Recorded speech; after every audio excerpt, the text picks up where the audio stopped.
Welcome to our deep dive into the fascinating and honestly sometimes incredibly frustrating world of contract law. We are so thrilled you could join us today. Absolutely. I want you to imagine just for a second that you are going about your normal life, running your business and band disaster strikes. Right. Maybe your warehouse catches fire, or maybe a critical municipal service you relied on completely fails. And as the smoke clears, you find out that the city actually hired a private corporation to prevent this exact disaster. And they failed. Right. That corporation, they totally dropped the ball. Naturally, your first instinct is going to be, I'm going to sue the contractor. Yeah. I mean, they had one job. Mm.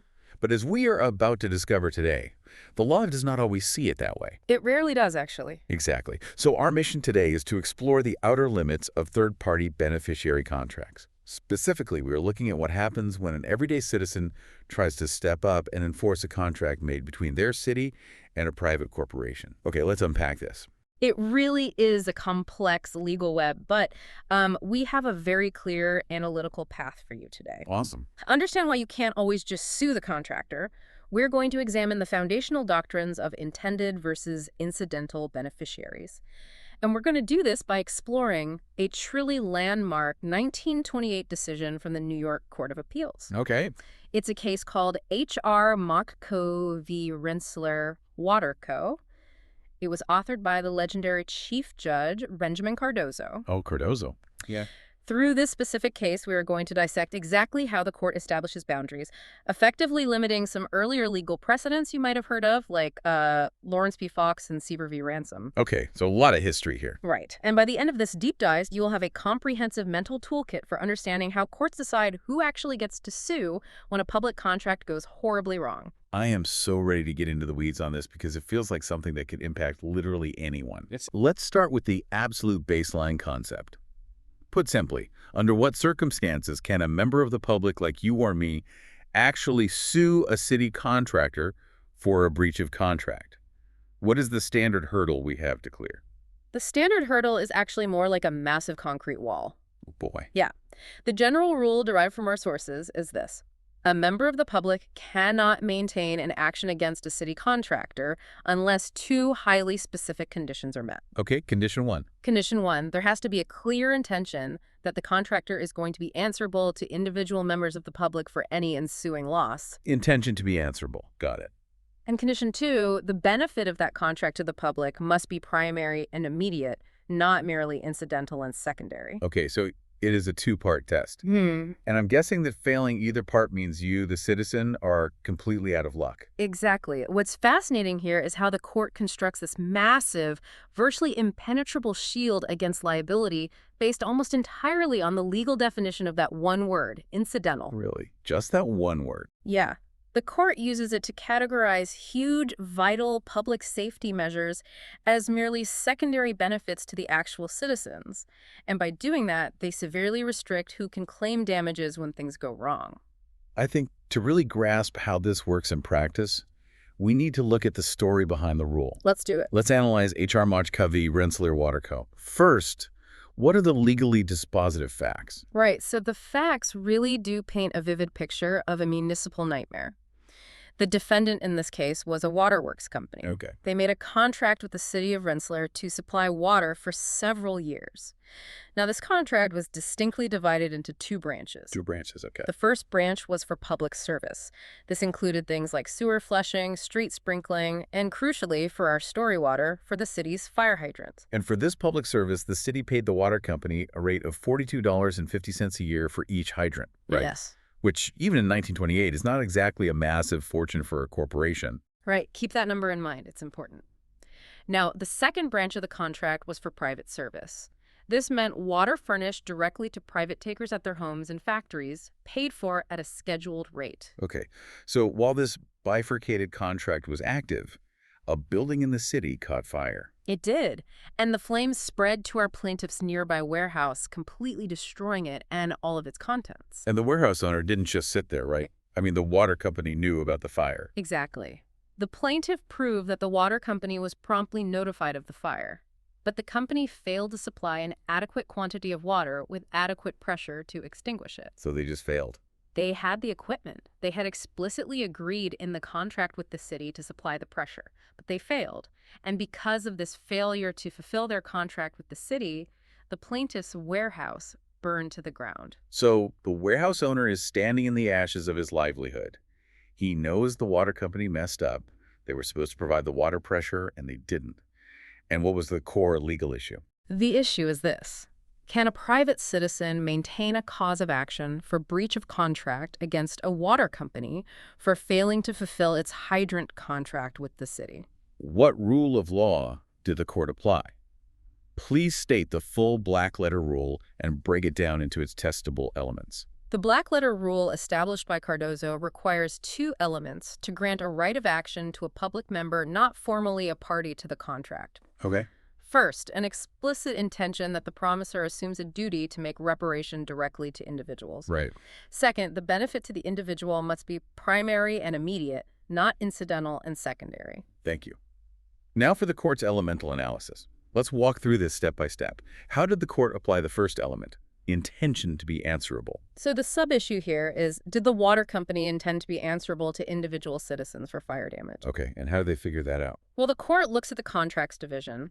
The hydrant service was a promise to the city in its corporate capacity, which is distinct from the promise made for private takers at their homes. So because the hydrant is out on the street for the fire department, it's a promise to the city as a whole, not a promise to the guy whose warehouse is sitting next to the hydrant. Precisely. Furthermore, the court notes the trivial reward of $42.50 a year per hydrant. Right, that low number. So the conclusion on element one is that it is highly improbable the promisor intended to assume a crushing burden of liability, paying for a whole city burning down for such a tiny fee.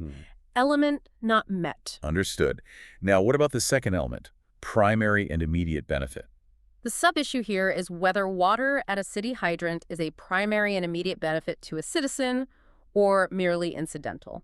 And how did Cardozo look at that? Cardozo leans on analogies. For application, he says if a promisor contracts to heat a public building and a visitor catches a cold because there's no fuel, the visitor can't sue. Oh, that makes sense. Right. Or if a mail carrier delays delivery, a merchant who loses a bargain can't sue. By the vast preponderance of authority across 26 states, a contract to furnish water at city hydrants is an assumption of duty to the city, not its inhabitants. So the overarching sanitation and safety of the city is the primary benefit, and my warehouse not burning down is just a happy little secondary bonus. In the eyes of contract law, yes. Wow. So the conclusion on element two is that the benefit to the individual is merely incidental and secondary. Element not met. And after analyzing all the elements, what was the court's final conclusion? Because neither element was met, the action is not maintainable as one for breach of contract. The plaintiff has no remedy under this legal theory, and the dismissal of the complaint is affirmed. The warehouse owner gets absolutely zero from the water company, even though they messed up. That is the reality. It's a harsh doctrine built on the fear of unlimited liability paralyzing public works. Here's where it gets really interesting.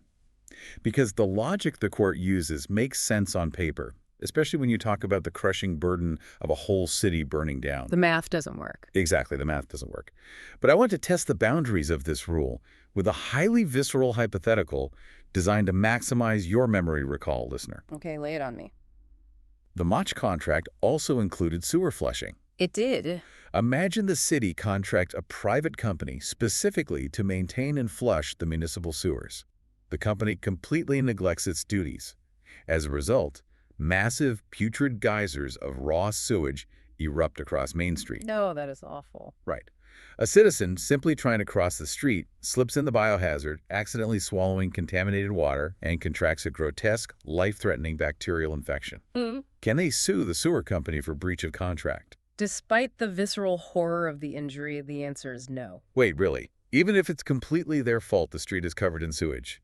Even then, under Cardozo's logic, sewer flushing is a benefit to the city in its corporate capacity.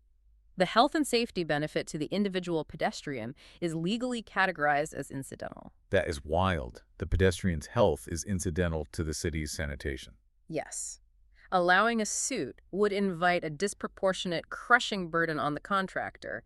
Today it's one pedestrian, tomorrow it's 1,000 people suing. The legal shield holds firm.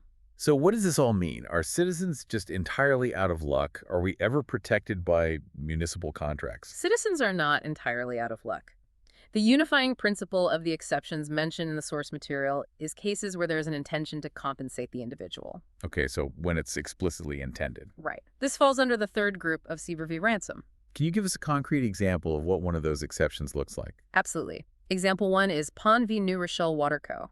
This involves contracts fixing rates for private takers at their homes. Ah, the second branch of the contract we talked about earlier. Exactly. Because the water is piped right into your kitchen sink for your personal use, this is a primary benefit. The intention to benefit the individual is obvious. That makes total sense. Yeah. What is another exception? Example 2 is Smith v. City of New York.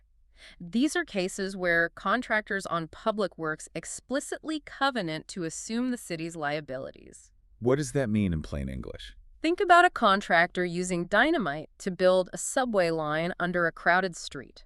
The city requires the contractor to put a clause in saying, if we damage private property, we will pay for it directly. Oh, so they proactively agreed to take on the burden. Precisely.